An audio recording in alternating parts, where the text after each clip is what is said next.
સ્નેહ, પ્રેમ અને લાગણી, આ ત્રણ પ્રકાર છે. આ ત્રણેયમાં ફરક શું?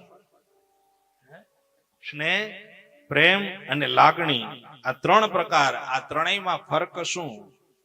તો કે જે પ્રેમ છે ને એ આત્માનો છે. આત્માથી આત્માને જે પ્રેમ થાય એ અતિરિક્ત અંતરથી પ્રગટ થયેલું તત્વ એને પ્રેમ કહેવાય. બહારનો નથી. બહારનું હોય ને એને લાગણી કહેવાય. ખાલી બહારથી હોય એને લાગણી કહેવાય કે આપણે બહારથી છે. કોઈ વ્યક્તિ પ્રત્યે લાગણી હોય તો તમે એને માન આપો છો, એને સ્વમાન આપો છો, એક લાગણી છે.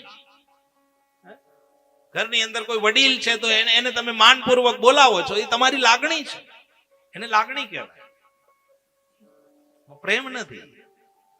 પ્રેમ અંતરનો છે. લાગણી અને પ્રેમ. અને પછી ત્રીજો સ્ટેપ સ્નેહ. સ્નેહ એટલે સ્નિગ્ધતા. સ્નેહનો અર્થ થાય સ્નિગ્ધતા.